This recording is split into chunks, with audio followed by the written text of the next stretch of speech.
Meus irmãos, a paz do Senhor. Vamos juntos abrir a Bíblia Sagrada, a palavra de Deus, registrada pelo evangelista Mateus no capítulo de número 16. Vamos ler dos versos 13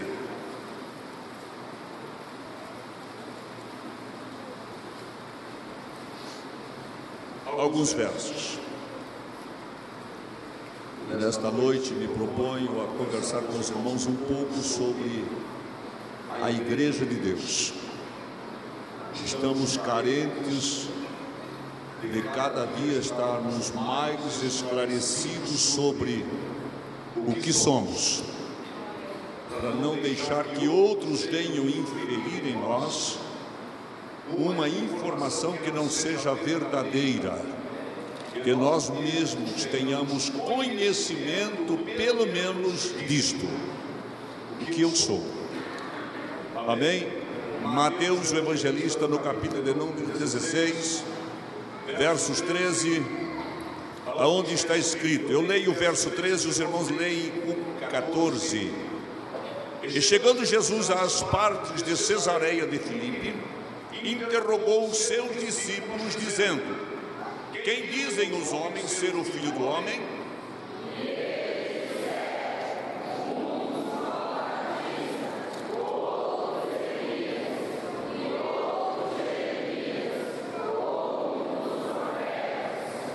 Disse-lhes ele: e vós? Quem dizeis que eu sou? Todos o verso 16.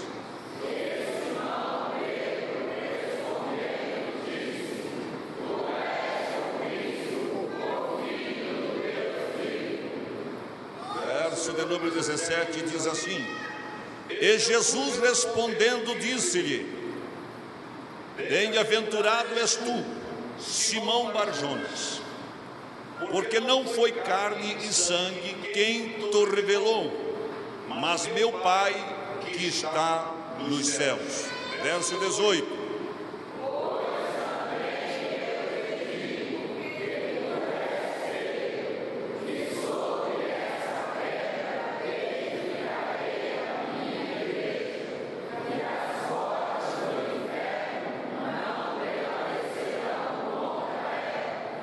Verso 19: e eu te darei as chaves do reino dos céus, e tudo que ligares na terra será ligado nos céus, e tudo o que desligares na terra será desligado nos céus. Verso 20.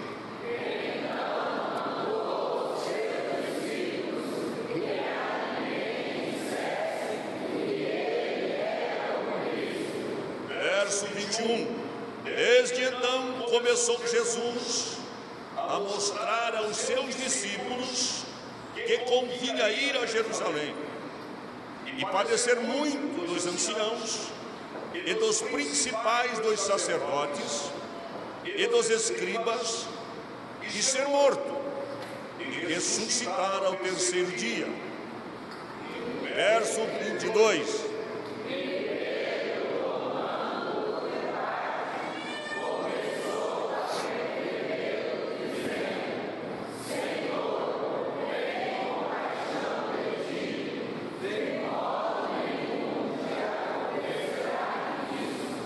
Verso 23, ele, porém, voltando-se, disse a Pedro: para trás de mim, Satanás, que me serves de escândalo, porque não compreendes as coisas que são de Deus, mas só as que são dos homens. Amém. Tome o seu assento, por favor. Queridos irmãos, o texto que li está na Bíblia. Vocês leram comigo e fizeram uma leitura bonita. Portanto, não é um texto estranho, relativamente conhecido na forma de leitura, mesmo por aqueles que descuidadamente pouco utilizam o livro santo, a palavra de Deus, a Bíblia Sagrada, conseguem repetir pelo menos o verso 18 em algumas das palavras que o verso contém. Mas isto não é o suficiente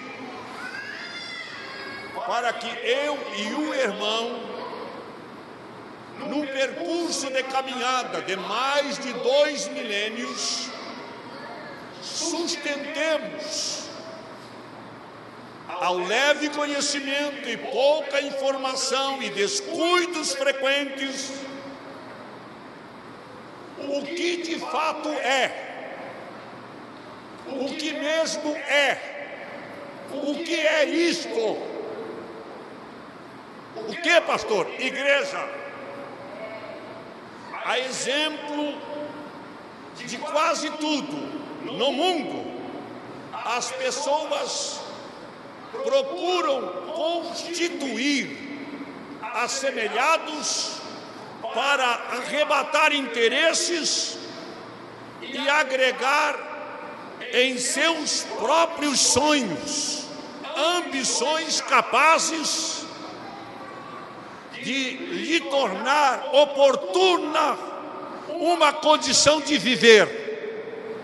Mas a Igreja de Deus, da qual precisamos ligeiramente entrar no que ela é, não abre espaço para esta especulação a qualquer que, na melhor das intenções, se proponha constituir uma instituição fora dos parâmetros da Bíblia Sagrada, longe dos princípios doutrinários, quer sejam eles na antiga ou na nova aliança.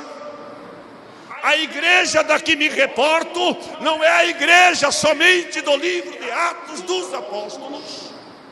A igreja da qual me reporto esta noite, a que eu e você comecemos a olhar com um pouco mais de atitude cristã, seja aquela que desde o Gênesis especialmente, quando Deus encontra o homem caído, ela é planejada ou é revelada o seu planejamento. Porém, Paulo revela isto com mais precisão quando diz aquele segredo, aquela preciosidade que estava oculta desde um eterno passado, aprove Deus revelar no Calvário, lá no sacrifício de Cristo Jesus, e constituir na terra a sua igreja, não a minha e muito menos a tua.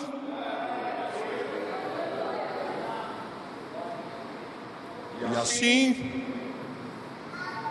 é necessário que eu e todos nós, você que está aqui no templo, querido, meu irmão que está me ouvindo pelo rádio, você amigo ou irmão que por oportunidade ou mesmo a propósito, muito obrigado, nos acessa pela internet, todos os que estão aqui, inclusive você de longe, é testemunha do que os homens andam fazendo com os interesses pessoais, seduzindo um, dois, tantos quantos possível consigam, para transmitir o que pensam, para comunicar o que acham, para fazer em nome de uma revelação um conteúdo de princípios a serem seguidos com o objetivo, prometendo às pessoas que tal prática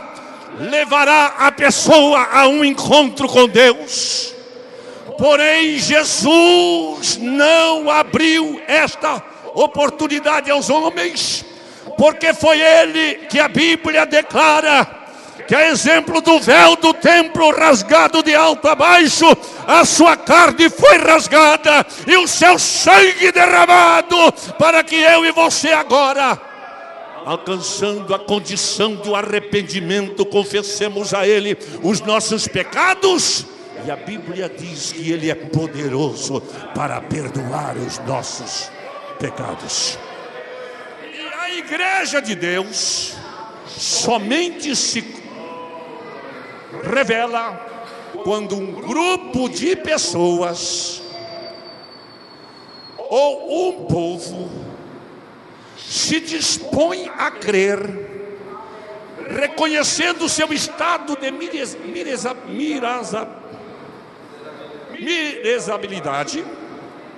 miserabilidade, sua fraqueza, seu desgaste, seja físico, moral, emocional, social, econômico, arrasado, lançado nas trevas, no abismo, sentado num vale sombrio de sombra e morte. Mas se ele abrir os seus lábios, ainda que silenciosamente, declarar a sua fé neste Cristo que sofreu pelas mãos dos cruéis homens, ele recebe o perdão, e este Deus o faz para si.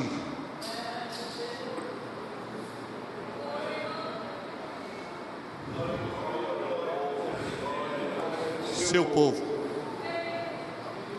Muitos deles a sociedade não queria mais. Muitos deles a família rejeitou. Muitos deles as casas de saúde já não prestavam mais atenção, porque é um caso vencido, é doente terminal. Mas a exemplo daquele que estava lá no tanque, esperando o movimento das águas, Jesus continua passando por aí e levantando homens e mulheres que a sociedade disse não tem mais jeito, e fez dele igreja. Você ouviu cantar? Trabalho deste gênero, serviço destes moldes, ação desta natureza, você não encontra com facilidade alguém fazendo. E o hino que cantamos desafia a mim e a você. Este trabalho, como será feito? Como será feito se não for por mim e se não for por você? Por mais que alguns façam algo semelhante, o interesse é de que através de seus serviços conquistem alguma oportunidade ou privilégio. Mas a igreja do Senhor nosso Deus não foi constituída por planejamento humano, não se organizou por uma revelação de uma mente iluminada. A igreja de Deus foi gerada no céu, e o Espírito Santo, através da instrumentalidade destes homens a quem Deus utilizou, deu a eles a revelação da Escritura Sagrada, para que a igreja do Senhor Deus esteja entre nós, viva, forte, firme, desafiando desde o seu primeiro culto as oposições de homens, mulheres, das organizações sociais, até de alguns governos inconsequentes, de legisladores sem qualquer princípio de temor a Deus. A igreja soube enfrentar o desafio e sair vitoriosa, cantando o hino da vitória, porque o sangue de Jesus Cristo que foi vertido no Calvário foi uma vez só, e é poderoso o suficiente para garantir a distância do percurso da minha saída até a minha chegada. É preciso que eu reconheça de fato o que é a igreja. Para muitas pessoas, igreja é um templo numa esquina, numa rua, numa avenida, numa praça. Culturalmente aceitamos esta expressão falada e às vezes até escrita, igreja. Onde é a igreja Assembleia de Deus? E as pessoas indicam aqui, Avenida São Paulo. Inclusive eu vi na internet que colocaram a foto da nossa igreja num outro endereço. Você já viu também, né? Não tem problema não. Está fazendo propaganda nossa mesmo. Não tem problema não. Isso não muda nada, queridos. Escute lá. O que é que eu preciso compreender sobre a real existência daquilo que é igreja. Se igreja não é um templo, se igreja não é uma construção amontoada de tijolos, o que é igreja? O que é igreja? Eu e você. Quando no princípio se levantou uma perseguição contra a igreja, não era contra o templo. Quando o Senhor Jesus falou que o templo ia ser destruído, procuraram matá-lo, porque eles adoravam o templo, mas se esqueceram que Jesus veio constituir uma igreja, e se levantaram em perseguição contra a igreja, e a igreja se tornou forasteira e peregrina na terra, mas ela vem ultrapassando centenas de anos, e já se passam 2 milênios, e ela está aqui ainda cantando glória, glória, aleluia, vencendo vem Jesus, porque acreditamos na sua palavra, estamos certos que ela é autenticamente verdade, ela se realizará, Jesus aparecerá a qualquer momento para arrebatar a igreja, e esse templo vai ficar aqui. Literalmente refere-se à reunião de um povo, por uma convocação.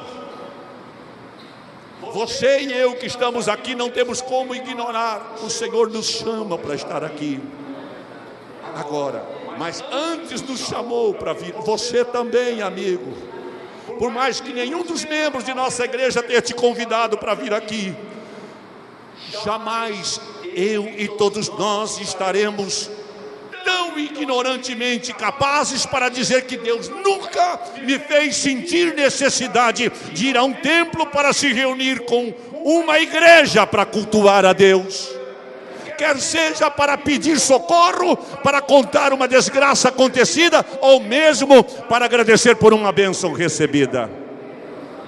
A igreja designa principalmente um conjunto de pessoas que se reúne para cultuar a Deus, porque foram resgatadas por Jesus Cristo através do seu sangue derramado no Calvário.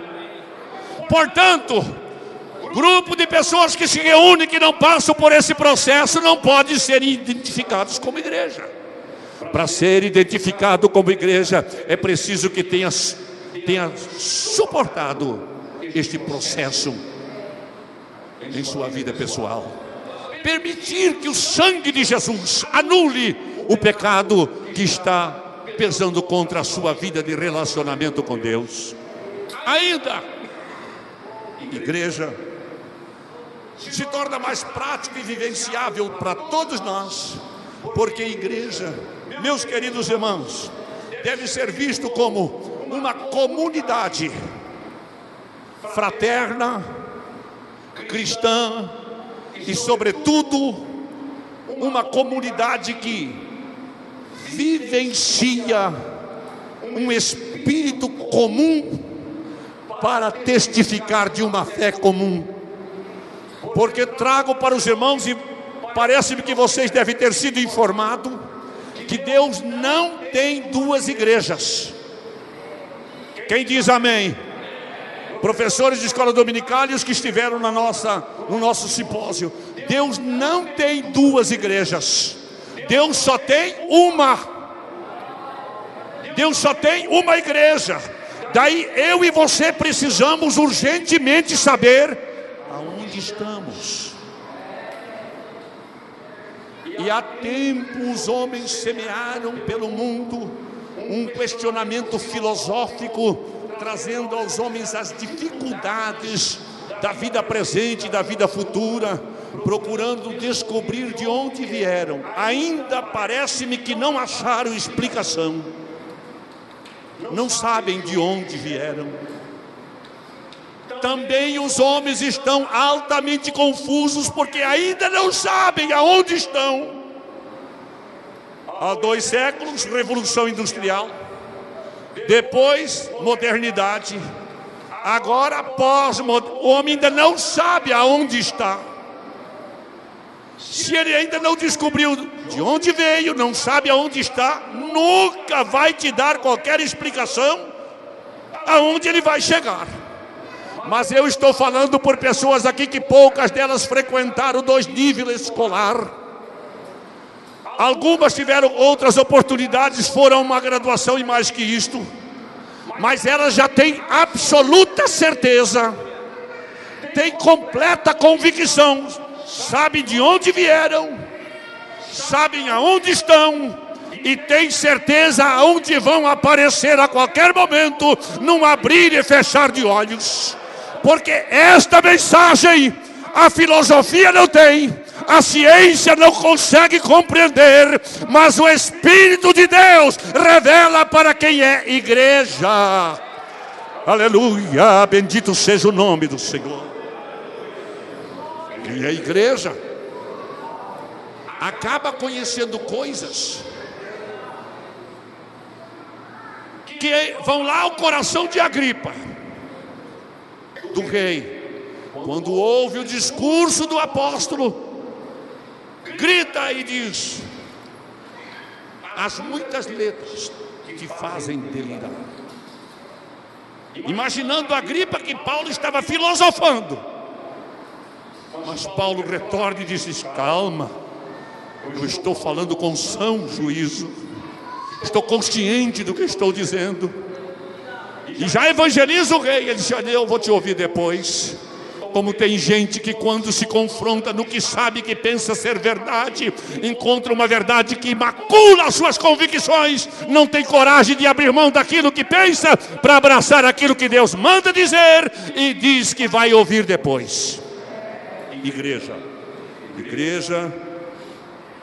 é um instrumento de Deus para abençoar o mundo. Não é somente para abençoar eu e você que está me ouvindo aí pelo rádio ou pela internet, não. A igreja é um instrumento divino na terra. E aqui pesa contra a igreja uma responsabilidade de duplo alcance. Primeiro, a igreja tem a responsabilidade de anunciar ao mundo o evangelho de Cristo Jesus.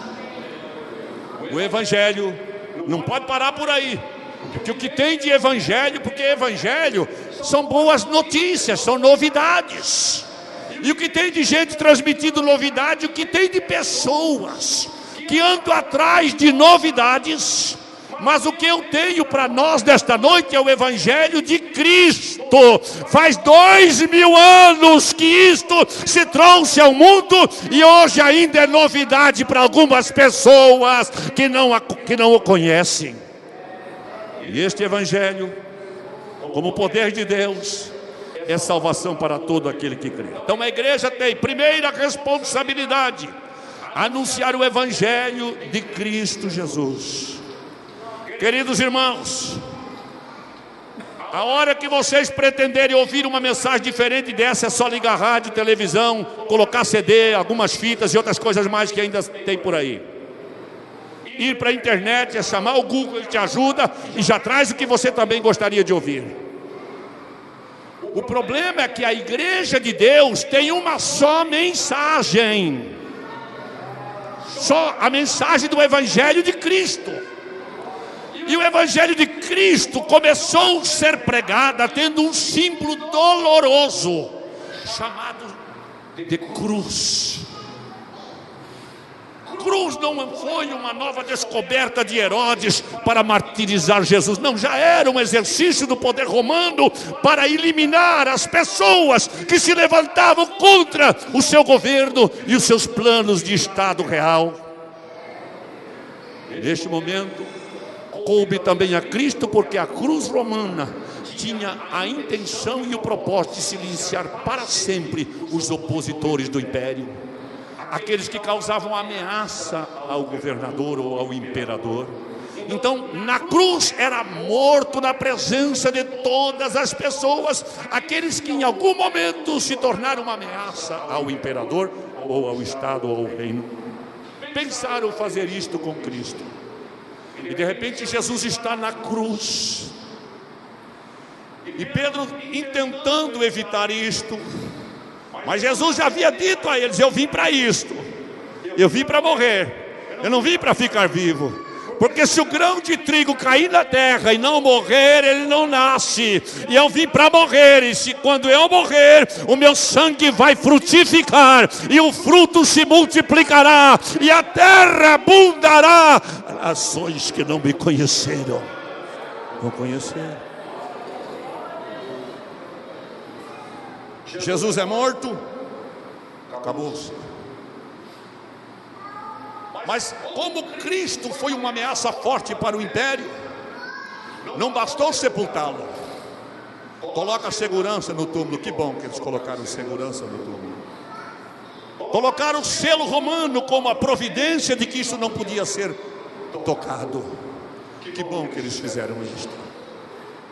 Porque o nosso Deus nos anima, nos encoraja, nos dá graça, nos dá força, nos fortalece para crer no seu poder, no seu domínio, na sua capacidade de dominar tudo.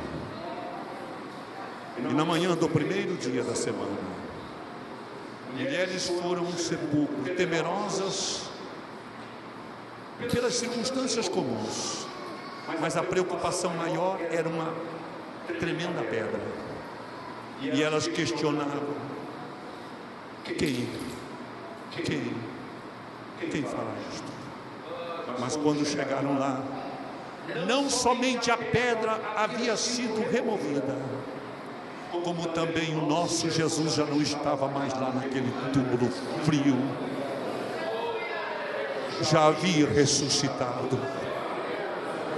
Foi este que disse para Mateus, ou para os discípulos, e Mateus registrou, desafiando o apóstolo Pedro, ou animando a fé do apóstolo Pedro, que talvez pensasse estar se sobressaindo frente aos demais companheiros. Disse o Senhor: não foi carne, não foi sangue que te revelou esta grandiosidade, Pedro, mas foi o meu Pai que colocou estas palavras na tua boca. E eu agora quero aqui te adiantar: sobre esta pedra edificarei a minha igreja, e por mais que o inferno queira resistir, a igreja vai empurrar as portas dele, porque primeiro ele, Cristo, foi lá para anunciar os que estavam em cadeias e prisões, e os levou o cativo, o cativeiro que estava em catividade, para estar agora no paraíso, onde eu e você vamos nos encontrar daqui a pouco. Daqui a pouco, não vai demorar muito. Mas a igreja tem algumas finalidades, queridos. A igreja tem algumas finalidades. E eu preciso saber, porque quem é igreja tem que cumprir uma missão. Quem não cumpre, por mais que aceitou Jesus, recebeu o discipulado, foi batizado, está tomando santa ceia, mas não cumpre as ordenanças que compete à igreja, a igreja tem uma missão. Quem concorda diz amém. Quem discorda, aguarda, eu faço o convite. Você já aceita Jesus, passa a entrar no caminho daqueles que trilham um compromisso com Deus de ser igreja na terra. Porque a missão primeira é pregar o evangelho, e a segunda é provar com as nossas atitudes, atos, palavras, presença, de que o evangelho que pregamos, que muda o pecador, mudou a nossa vida. Se pregarmos um evangelho, ou adotarmos uma pregação de um evangelho que salva, mas que não muda a vida do pecador, esta não é a mensagem da igreja de Deus. Pode ser a mensagem de alguma igreja, mas a de Deus não é. João capítulo 3. O Senhor Jesus, nesta passagem, ele fala que aquele que quer se tornar igreja tem que nascer de novo. Ei, irmãos, eu disse tem que nascer de novo. E o que tem de gente que quer ser igreja hoje, mas quer trazer um pouco de coisas com ele. é muito apertada, é muito pesada, é muito fechada. A gente tem que se alienar à vontade do pastor, querido. Se o pastor não te falar a verdade, ele também está comprometido, porque a Bíblia desde o Antigo Testamento adverte a vida do atalaia que faltou com a verdade para aqueles que estavam em trânsito na vida. Então, a igreja tem uma missão. Vamos lá para a primeira.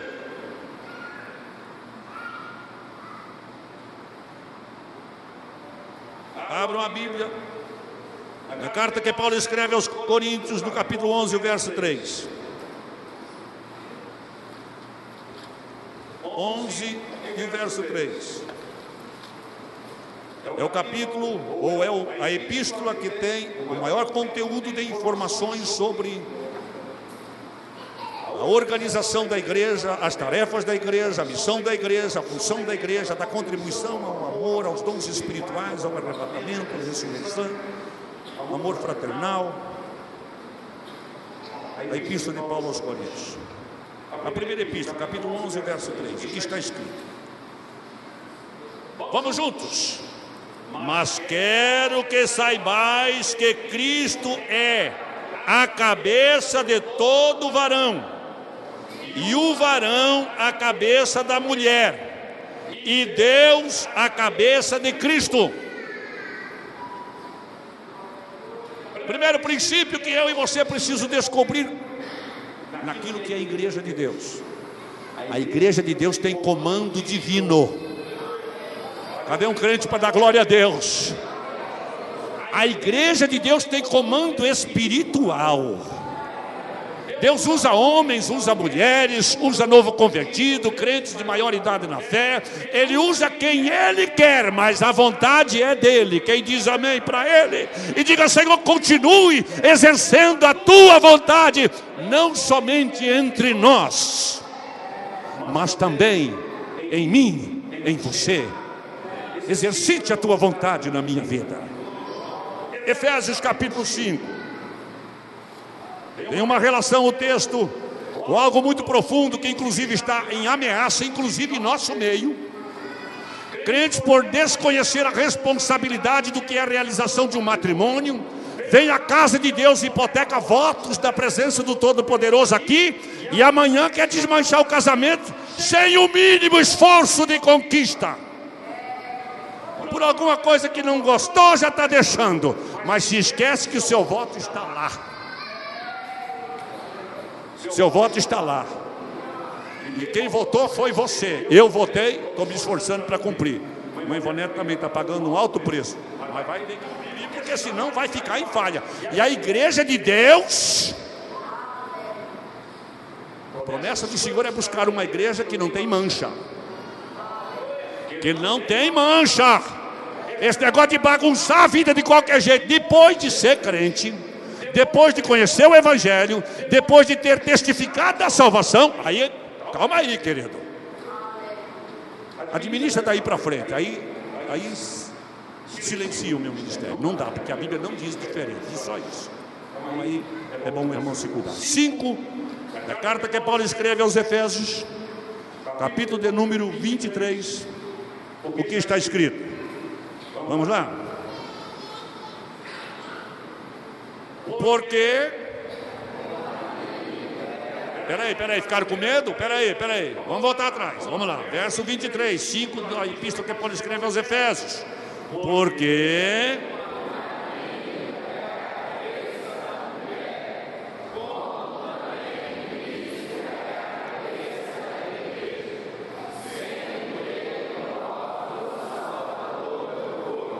Peraí, deixa eu ler aqui para os nossos internautas e os que estão no rádio ter uma melhor definição do texto. Efésios capítulo 5, verso 23.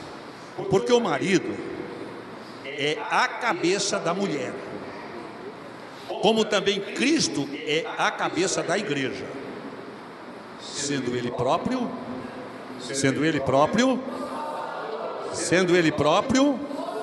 o Salvador do corpo. Bom, vamos voltar lá. A epístola que Paulo escreveu aos Coríntios, capítulo de número 11, verso de número 3. 11, verso de número 3.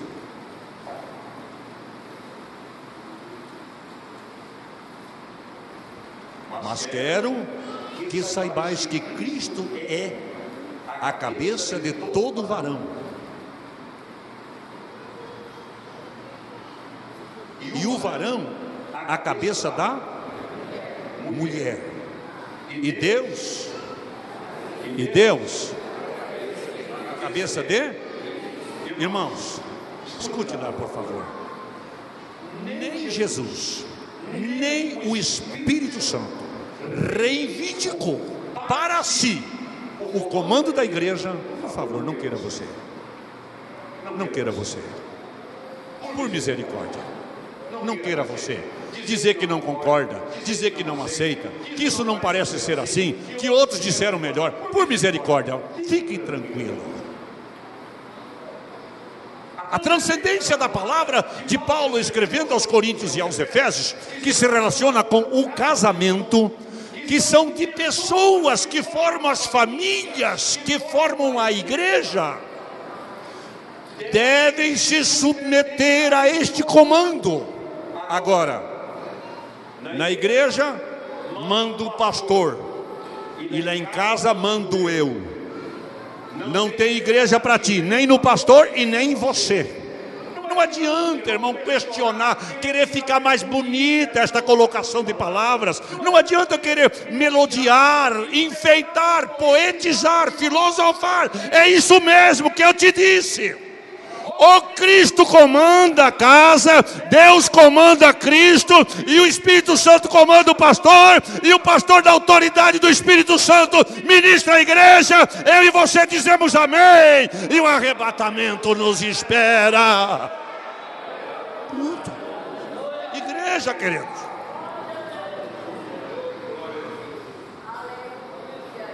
Missão da igreja é se submeter ao comando divino para testificar na terra de uma instituição capaz de arrebatar vidas do submundo da vida e colocá-las assentadas em lugares celestiais em Cristo Jesus. O evangelho que pregamos, que é o de Cristo Jesus, deve ser de tal forma vivido para provarmos que o evangelho que pregamos é o autêntico. Podemos pregar o autêntico evangelho, mas se não vivermos o evangelho que pregamos, ninguém vai acreditar nesta mentira, nesta farsa, nesta ignorância. Como eu prego para alguém uma coisa que eu não sou capaz de viver. Não, Jesus recomendou: pelos frutos se conhece. Pelos frutos se conhece. A igreja tem esta responsabilidade. Uma outra responsabilidade da igreja, para testar ao mundo o seu ofício, está em Isaías capítulo 55, verso 6. Eu acho que vocês ouviram essa palavra domingo à noite. Buscai ao Senhor enquanto se pode achar. Sim ou não? Vocês ouviram domingo à noite esta palavra. O que tem de crente perdendo a oportunidade de buscar ao Senhor. A Bíblia diz, o mesmo livro, ele está bem perto de ti. É só você abrir a boca, estirar os olhos, estender as mãos e conversar com ele, agarrá-lo, trazê-lo pertinho de ti, tratar do assunto, depender dele, pedir a ele orientação dele, proteção dele, guarnição dele, consolação dele. Afinal, tudo o que ele tem para nós. Porém, estamos deixando passar a oportunidade. Quando a oportunidade explode, mão na cabeça e gritaria. Aí corre pastor, corre presbítero, corre irmã de ciclo de oração, e corre todo mundo, porque a casa caiu. Mas na hora de buscar a Deus, não estava aqui na oração da manhã. Na hora de buscar a Deus, não estava na consagração de quinta. Na hora de buscar a Deus, não estava aqui no porão de oração da igreja. Mas a orgia e as vaidades da vida arrebatou, o levou para lugares aonde você nunca deveria ter ido. Por que, pastor, é pecado? Não é porque é pecado, ele te enfraqueceu na fé, ele te fez ficar frio. E a Bíblia diz que a igreja de Deus não é morna e nem é fria, ela é quente.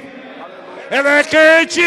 E quando a gente anda por tantos lugares por aí, a frieza vem.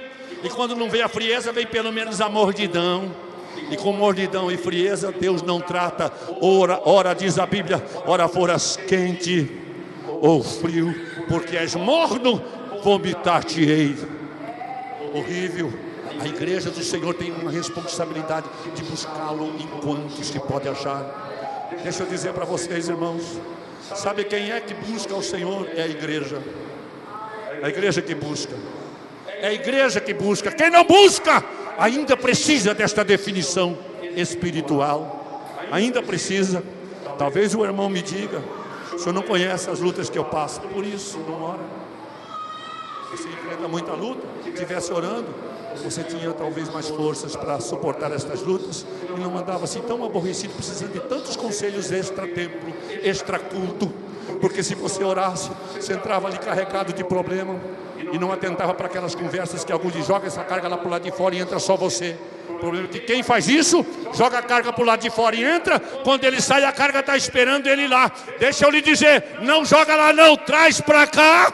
Porque a Bíblia diz: lança sobre mim toda a vossa ansiedade, porque eu tenho cuidado de vós. Andaram por aí dizendo que você entra aqui, esquece da luta, do problema, da angústia, da dívida, esquece de tudo. Quando você sai ali, você se lembra de tudo. Traz isso tudo para cá. Vem chorar aqui como Ana. Vem lançar tuas lágrimas e derramar tua alma aqui. E diz: Senhor, está aqui a minha bagagem de crises.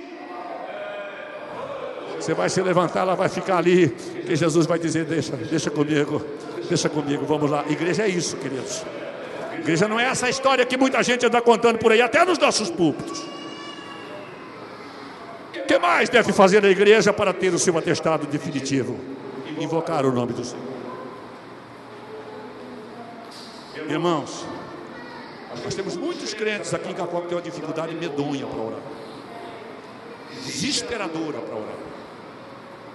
Eu que estou com um problema na perna, mas é ele que não pode dobrar o joelho. Quando se levanta do joelho, a maioria estão sentados. O irmão deveria dar um jeitinho nisso. É bom para o irmão. Se o irmão tiver uma experiência daqui a pouco, em dobrar os teus joelhos e falar com Deus, quando eu vou se levantar, o irmão vai dizer: quanto tempo tenho perdido? Quanto tempo tenho perdido, porque falar com Deus é bom. Talvez no começo você não tenha muita afinidade. Um pouquinho mais você de repente também não consegue definir muito a sua comunhão. Mas daqui a pouco você vai desenvolver uma convivência. Sabe por que você não consegue falar muito com Deus? É porque você não tem uma convivência com Ele. Você já viu como é que quando a gente senta com um colega assim, amigo de trabalho, banco de escola, de profissão, falta tempo para contar história, para contar piada, falar o que não convém, dizer o que não deve, escutar o que não precisa, um monte de coisa e os dois ao mesmo tempo.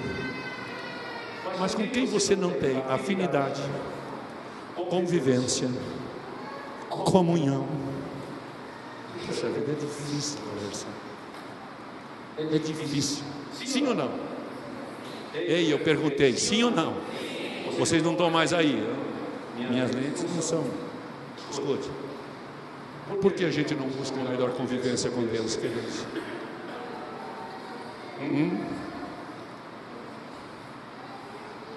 É difícil ficar distante com quem, de quem, para quem uma convivência em nós está gerada.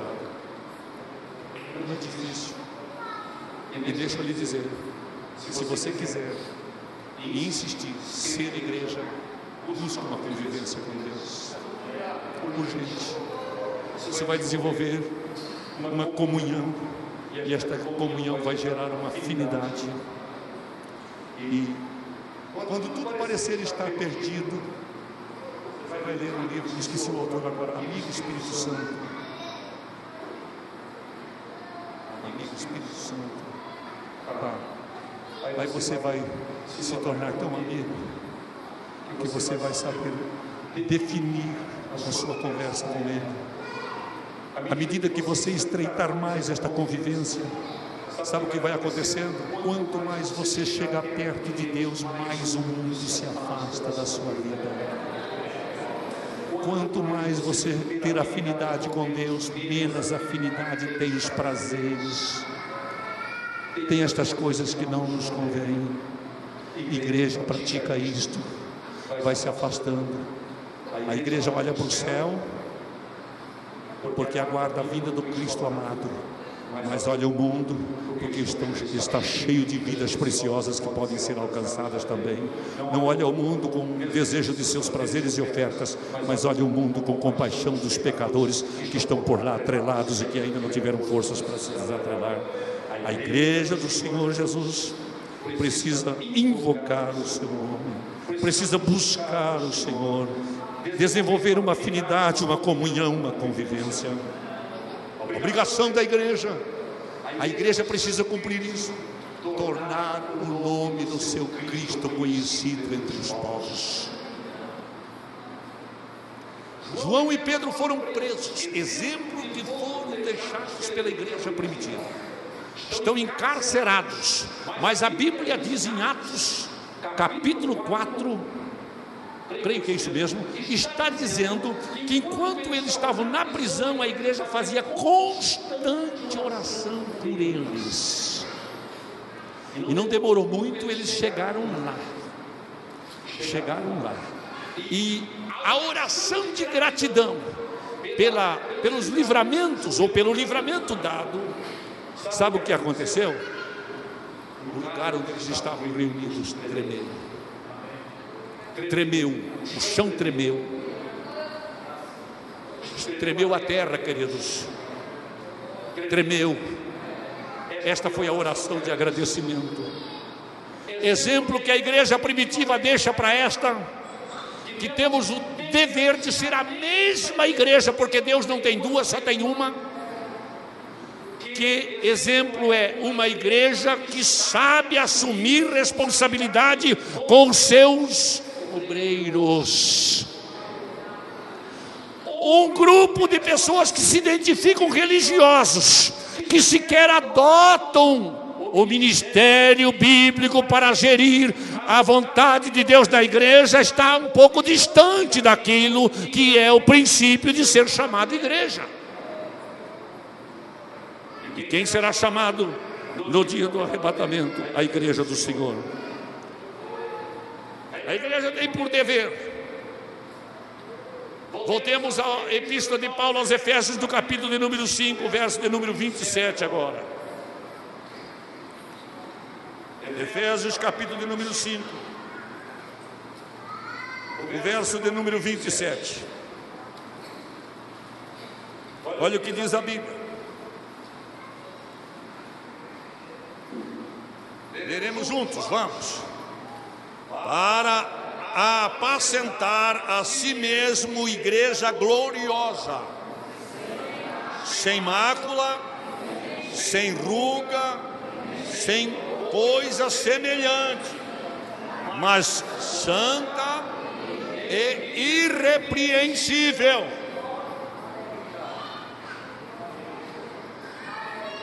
Eu entendo que não é muito fácil estar dando glória a Deus numa ministração assim, porque o Espírito Santo não brinca, não descuida, não deixa passar a oportunidade, é a missão dele.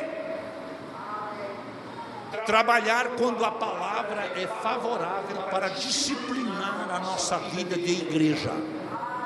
Mas é para já que ele atua na consciência, na mente, no coração. E isso nos traz assim um pouquinho fica um pouquinho recuado.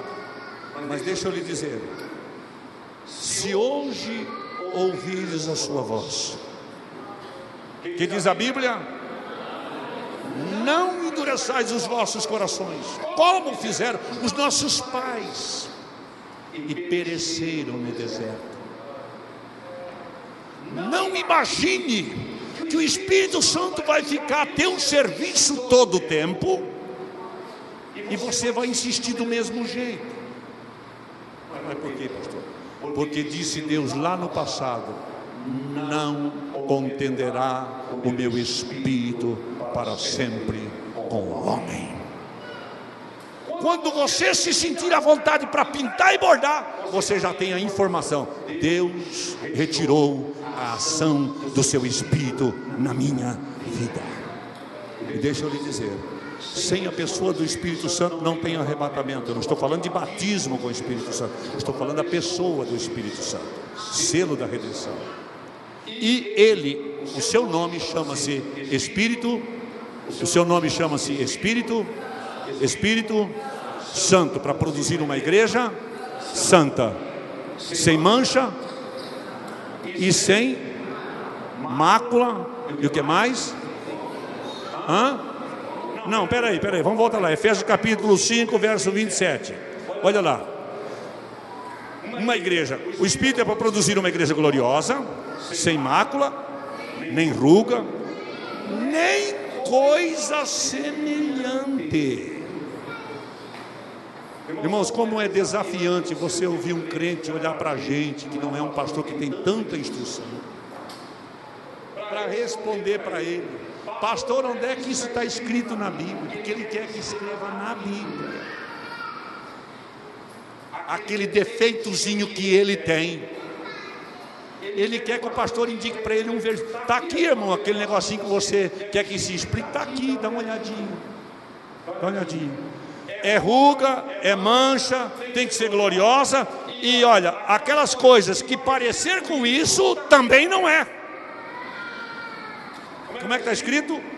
Para apresentar a si mesmo igreja gloriosa, sem mácula, nem ruga, nem coisa semelhante. Não é coisa igual a estas, mas parecida com estas. Não tem como a gente continuar, irmãos, conflitando com a verdade. Ela vai prevalecer. A igreja tem por obrigação ser santa e irrepreensível. Vamos ficar em pé.